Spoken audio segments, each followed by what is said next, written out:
नमस्कार दोस्तों। लखनऊ के एक बहुत ही पॉश और प्रसिद्ध इलाके में चार पक्के दोस्त रहा करते थे। एक का नाम था निरुद्ध, एक का नाम था हर्षित, एक का नाम था नितिन और चौथे वाले का नाम था कार्तिकेय। ये चारों बिल्कुल बचपन के दोस्त थे। जैसा कहा जाता है ना, लंगोटिया यार, बिल्कुल सेम इनका वही सीन था। एक ही स्कूल में पढ़ाई किया करते थे, एक ही कोचिंग क्लास में भी, साथ में ही घूमने जाया करते थे और साथ में ही हर प्रकार के एंजॉय भी करते थे। इन लोगों की लाइफस्टाइल और टाइम रूटीन इतना ज़्यादा मैच करता था कि इनमें से एक अगर सुबह के 6 बजे उठ रहा है तो बाकी के 3 भी ऑटोमेटिकली 6 बजे उठ जाते थे। मतलब सब कुछ साथ में ही हो रहा है, बस रहे अलग अलग घर में रहे। माता पिता इनके अलग है, बस ये समझ लो, बाकी और कुछ फर्क नहीं है इनमें। अब जहाँ पर ये लोग कोचिंग क्लास पढ़ने के लिए जाते थे ना, इनके घर से उस जगह की दूरी लगभग 5 किलोमीटर की थी। इनका कोचिंग क्लास थोड़े से लखनऊ के हल्के से, मतलब ऐसा नहीं कहेंगे कि लखनऊ 5 किलोमीटर में ही ख़त्म हो गया, लेकिन हाँ एक ऐसे हिस्से में था कि जो थोड़ा आउटर सा फील होता था। मतलब शहरी इलाके से थोड़ा सा आगे जाओ फिर वहाँ पे इनकी कोचिंग क्लासेस थी। थोड़ी बड़ी संस्था थी, इसलिए वो आउटर में बनी हुई थी। अब जहाँ पर ये कोचिंग क्लास की बिल्डिंग बनी हुई है ना, उसके आसपास कई सारे पुराने पुराने पुराने पुराने घर बिल्डिंग बनी हुई हैं। पता नहीं क्यों कुछ टाइम पहले वो प्रोजेक्ट शुरू हुआ रहा होगा और वो बंद पड़ गया। लोग कहते हैं कि लगभग 20 साल से वो जो आसपास के घर हैं, उस कोचिंग सेंटर के आसपास की जो बिल्डिंग है वो बंद पड़ी हुई है। ये लोग क्लास 10th में पढ़ते थे और इनके जन्म से पहले ही वो सब कुछ ढप हो गया था। तो इनको पता ही नहीं उनका इतिहास क्या है, वहां पे क्या हुआ था क्या नहीं, वहां पे कोई रहता क्यों नहीं है, रहने क्यों नहीं आता है, इनको कुछ नहीं पता था। लेकिन जानने की क्यूरियोसिटी उतनी ही ज्यादा। इन चारों में जो कार्तिकेय था ना, उसका तो भयंकर मन करता था कि इनमें से किसी तो भी घर में एक बार जाकर देखूं यार कि अंदर क्या क्या है क्या क्या नहीं। अब इतने सारे जो घर थे, उनमें से एक घर था जो बना हुआ था, उस पर शायद पहले कोई रहता भी था, क्योंकि उसका बाहर से हुलिया देखकर क्लियर क्लियर समझ में आता था। उस घर के सामने वाला जो एरिया, जो आंगन होता है ना, बाउंड्री वॉल थी उसमें, मतलब, लेकिन बाउंड्री वॉल के अंदर एक पुरानी कार भी खड़ी हुई थी जो एकदम खटारा की कंडीशन में चली गई थी, लेकिन वो कार थी। कुछ टूटे फूटे फर्नीचर भी उनके वही सामने वाले आंगन में पड़े हुए थे।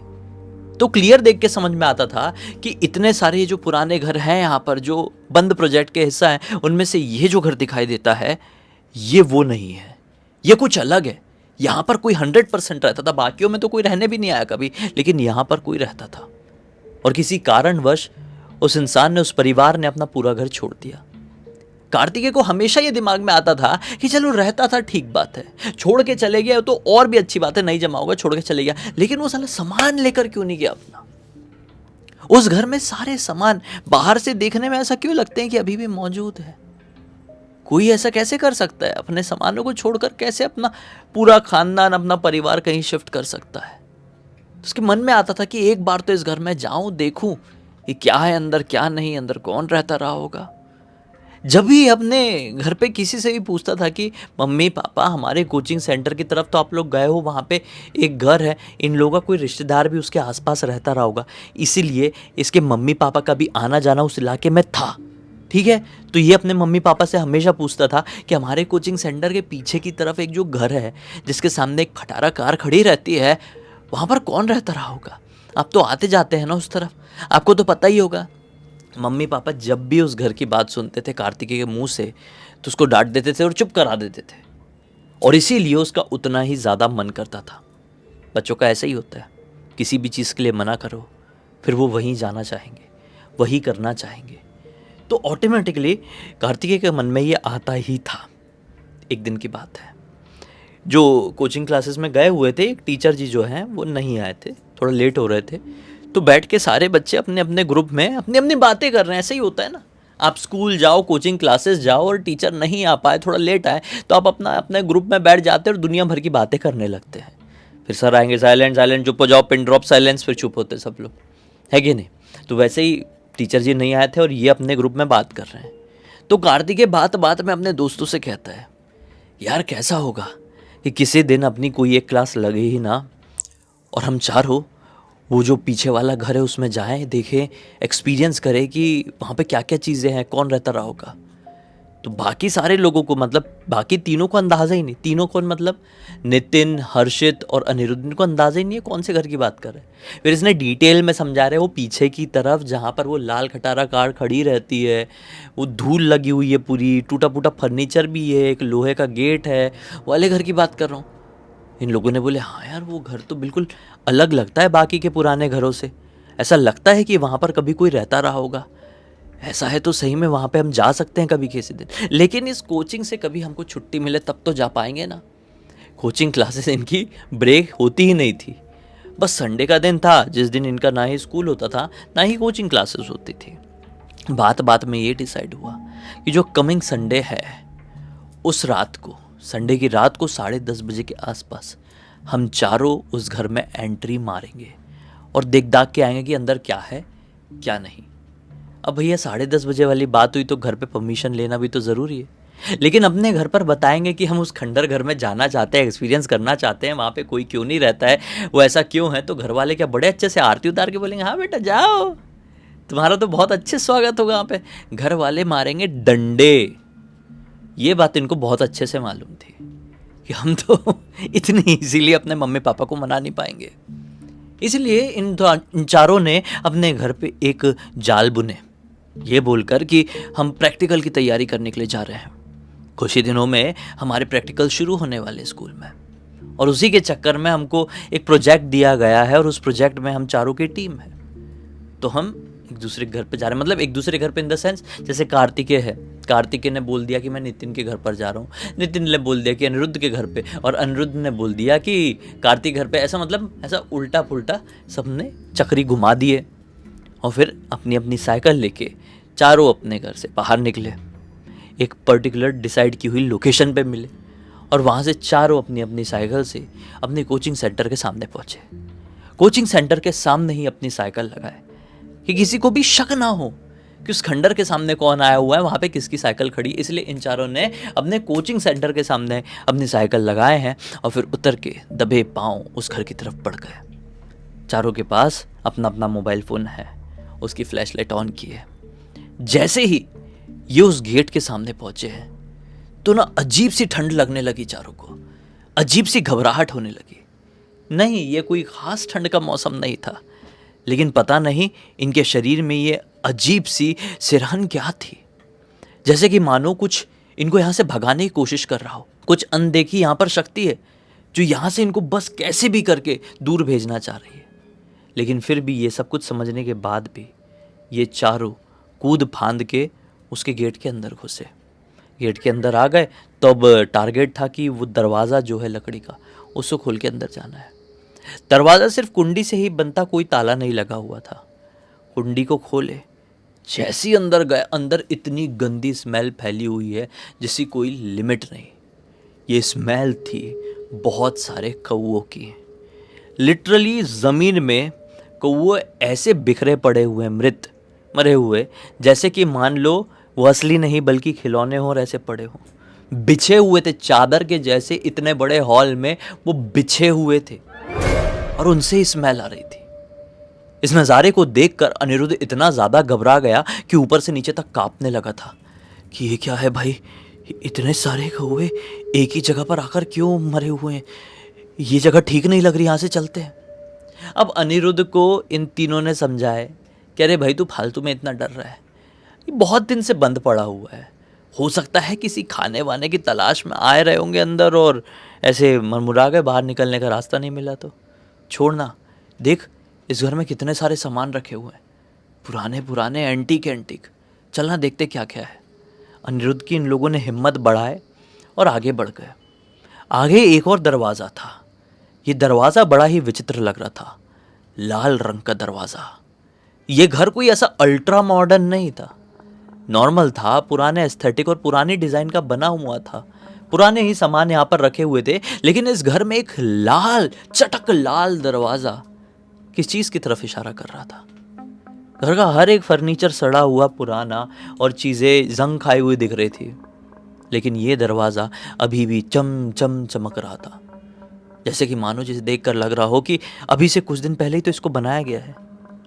इसी चीज़ को देखकर ये चारों काफ़ी ज़्यादा अट्रैक्ट होकर उस दरवाजे के पास गए, उसको हाथ लगाया तो दरवाज़ा इतना ठंडा था, जैसे कि आप अभी अपने घर का फ्रिज खोलो और फ्रीजर को ऐसे हाथ लगाओ, कितना ठंडा लगेगा ना, उतना ही ठंडा ये दरवाज़ा लगा। तो ये डर गई कि ये मामला क्या है भाई।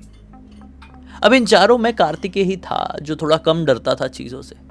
बोला अरे छोड़ो ना, वैसे भी अंदर का माहौल थोड़ा ठंडा है, होगा ठंडा, चलकर देखते हैं ना। इन चारों ने दरवाज़ा प्रॉपर खोले। अब अंदर आए तो अंदर लिटरली चीज़ें इतने अच्छे से जमी हुई है, इतने अच्छे से सज के रखी हुई है, जैसा देख कर लगे कि अरे यहाँ पर तो कोई रहता है, इसी कोई देखभाल कर रहा है। मतलब मैं क्या बताऊँ आपको, आप अभी जहाँ हैं अपने घर पे अपने कमरे में, आप चारों तरफ नज़र घुमाकर देख ले, बहुत सारे, सबका तो नहीं लेकिन बहुत सारे लोगों के घर में कुछ ना कोई चीज़ इधर की उधर ज़रूर रखी होगी। ऐसा तो होगा नहीं कि पिंटरेस्ट के जैसे ही बिल्कुल पिक्चर परफेक्ट सब कुछ चीज़ें रखी रही हो घर में, ऐसा कोई नहीं रखता है। अपने होटल वोटल में ही रखते होंगे, घर में घर जैसे लोग रहते हैं यार। लेकिन इस कमरे का नज़ारा देखकर वो पिक्चर परफेक्ट भी फेल हो जाए। इतनी कट टू कट, इतनी प्रॉपर चीज़ें प्रॉपर वहाँ पर रखी हुई थी, जमी हुई थी, इतना साफ कि समझ लो बाल का एक तिनका भी, ऐसा एक बाल का एक तिनका भी कहीं पर पड़ा हुआ दिख नहीं रहा था। चादर भी एकदम बिना सिलवट वाला सफ़ेद रंग का बिछा। बोले ये क्या है बे, ये क्या है, ये कैसे पॉसिबल हो सकता है? क्या इस कमरे में अंदर आने का कोई दूसरा भी दरवाज़ा है?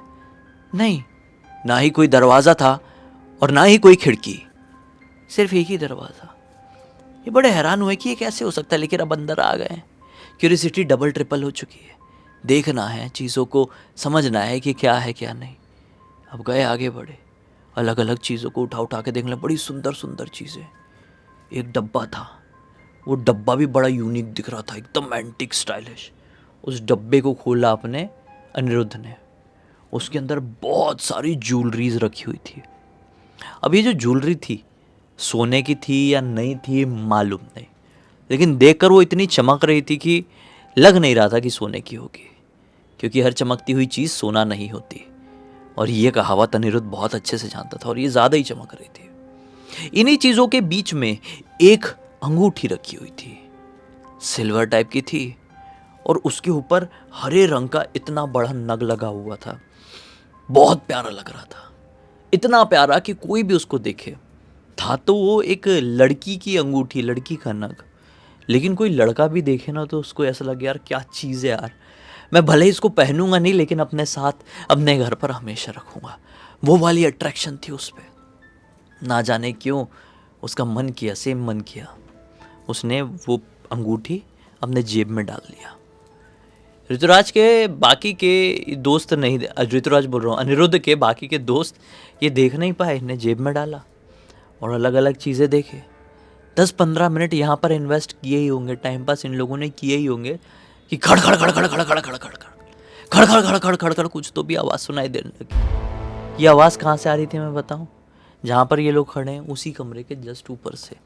जैसे कि मानो कोई फर्नीचर है पुराना सा, उसको ज़ोर ज़ोर से हिला रहा हो, भारी फर्नीचर को। तो चारों डर गए, बोले शिट ये क्या है, यहाँ पर कोई रहता है क्या, इसकी ऐसी तैसी हमको चोर समझ लेंगे, भाई भागो, गलती हो गई क्या यहाँ पर आकर।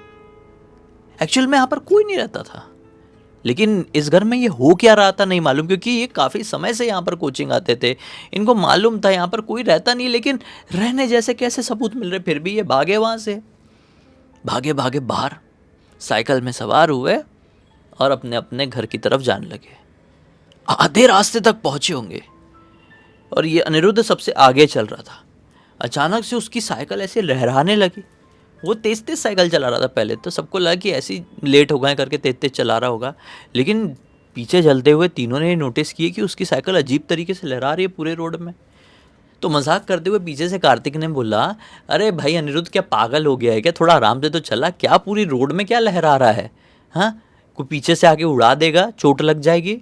इतना इसका बोलना हुआ कि भड़बड़ा के वो गिर गया। बहुत गंदी तरीके से मुंह के बल गिरा है वो।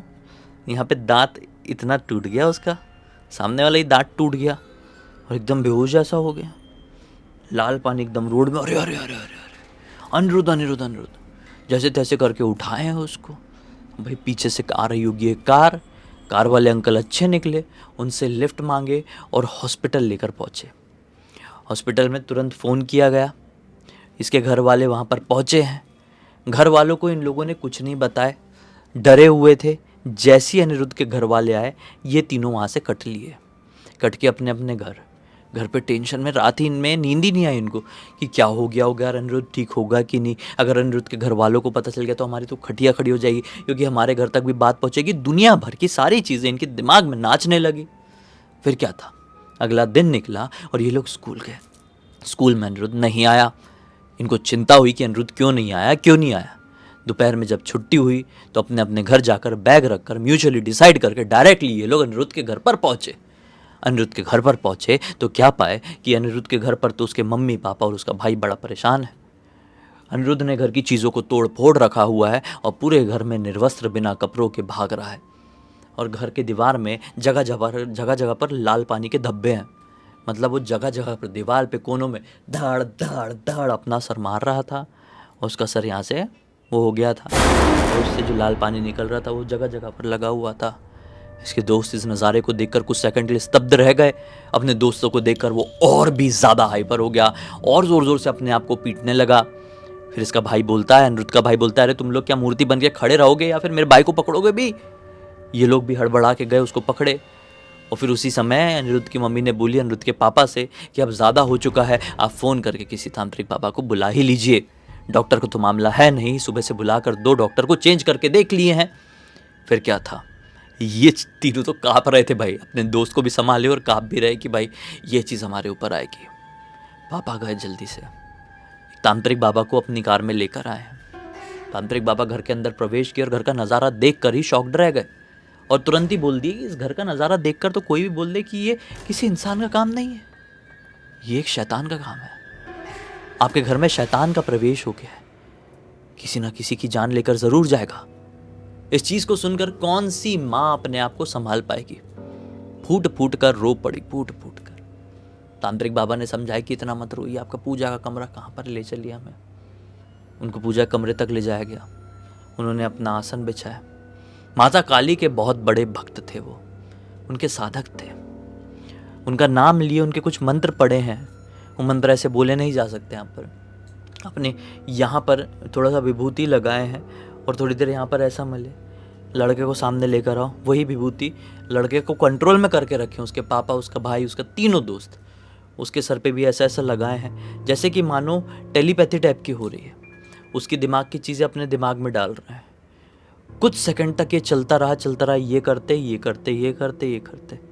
आंखें खोले, बोले इसके शरीर में तो प्रिया नाम की एक लड़की की आत्मा है। क्या इसने कुछ लेकर आया है प्रिया का कहीं से? अरे भाई, इस चीज़ को तो सुन के ये तीनों इतने ज़्यादा घबराए कि वहाँ से जाने ही लगे। तांत्रिक बाबा बोले, अरे रुको, तुम लोग क्यों जा रहे हो, क्या हो गया? तुमको कुछ पता है लगता है, घबराओ मत, बताओ। कोई कुछ नहीं बोलेगा, क्या हुआ इसके साथ, तुम ही लोग जवाब दे सकते हो। फिर क्या था, कार्तिकेय ने बता ही दिया कि बाबा जी, अंकल जी, हमसे गलती हो गई, हमने आपसे छुपाए, छोटे हैं, चीज़ों को समझ नहीं पाए, संभाल नहीं पाए। एक्चुअली कल रात में ऐसा ऐसा हुआ था। तांत्रिक बाबा ने बोल दिया कि ये अंगूठी लेकर आया है उसकी। ये बात इसके तीनों दोस्तों को नहीं पता थी, ना ही घर के किसी भी सदस्य को पता थी। तांत्रिक बाबा ने बोले, इसे कमरे में जाके देखो, इसे कपड़े में चेक करो, क्योंकि जब से ये घर पर आया होगा तब से ये अपने सेंस में नहीं होगा, अपने जेब में ही रखा होगा अंगूठी।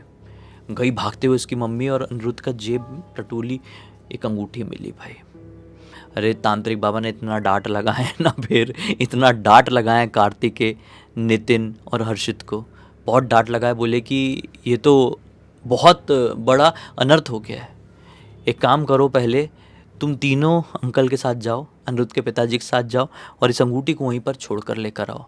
और इस बच्चे को अब कुछ नहीं कर सकते, इसकी जान गई, इसको बचाना है तो मेहंदीपुर बालाजी लेकर अभी अभी पहुँचो। तो डर गए, बोले मेहंदीपुर बालाजी अभी कैसे लेकर पहुँचेंगे, बाजू में थोड़ी है, लखनऊ में थोड़ी है, वो राजस्थान जाना पड़ेगा इतनी दूर। तो तांत्रिक बाबा ने बोले, फिर हम कुछ नहीं कर सकते, इस बच्चे की जान जाएगी। अनिरुद्ध की माँ ने नाक रगड़ दी बाबा के सामने। बाबा ने बोले, हम कोशिश कर सकते हैं, अगर हमारे अनुष्ठान के बीच में, हमारी क्रिया के बीच में लड़के को कुछ हो गया तो हमारे ऊपर कुछ नहीं आना चाहिए। उसकी माँ ने बोली, बाबा कोशिश तो कीजिए, दूसरी चीज़ जो आप बोल रहे हैं वो असंभव है, हम लड़के को सुबह होने से पहले मेहंदीपुर बालाजी लेकर पहुंच ही नहीं सकते। बाबा जी फिर शुरू किए अपना अनुष्ठान। चलता रहा, बीच रात में ये लोग अपने घर चले गए तीनों लड़के। सुबह सुबह खबर मिलती है कि अनुष्ठान के बीच में ही अनिरुद्ध की मृत्यु हो गई। इस चीज़ को सुनकर ये तीनों इतने ज़्यादा घबरा गए कि अनिरुद्ध का जब अंतिम संस्कार हुआ तो उसके बाद ये लगभग 20 दिन तक तीनों अपने कमरे से भी बाहर नहीं निकले होंगे। धीरे धीरे करके अब जिंदगी है, आगे तो बढ़ेगी ही। आज भी जब भी उस रात को याद करते हैं तो अपने आप को कोसते हैं कि काश हम अनिरुद्ध को उस रात अपने साथ नहीं ले गए होते। काश अनिरुद्ध जो वो कौवे की स्मेल की वजह से पहले ही घबरा गया था और अंदर नहीं जाना चाह रहा था, हम लौट गए होते, ज़बरदस्ती करके उसको अंदर खींच के नहीं ले गए होते। इस पूरी घटना की जानकारी मुझे कार्तिकेय ने ही लिख कर भेजा और बोला कि भाई अब क्या फ़ायदा, अब पछताकर कुछ नहीं मिलेगा, हमारा दोस्त वापस नहीं आएगा। आप इस कहानी को पूरी दुनिया को सुनाओ और ये सीख दो कि ऐसा कुछ भी करने से पहले 1 करोड़ बार सोच लेना ज़िंदगी में, नहीं तो कोई चला गया तो फिर कितना भी पछता लो वो वापस नहीं आएगा। इसी एक नोट के साथ कहानी का अंत कर देते हैं। अब तक देख लेते तो लाइक कर देना, चैनल को सब्सक्राइब कर देना। इंस्टाग्राम और हमारी वेबसाइट की लिंक डिस्क्रिप्शन बॉक्स में मिल जाएगी। इंस्टाग्राम में आपके पास ही ऐसी कोई कहानी तो लिख के भेज सकते हैं और हमारी वेबसाइट में आके हमारे प्रोडक्ट और सर्विसेज चेकआउट कर लेना, कुछ अच्छा लगे तो खरीद सकते हैं। बाकी चलो कल फिर से मिलते, तब तक के लिए बहुत बहुत धन्यवाद। आपका दिन शुभ हो।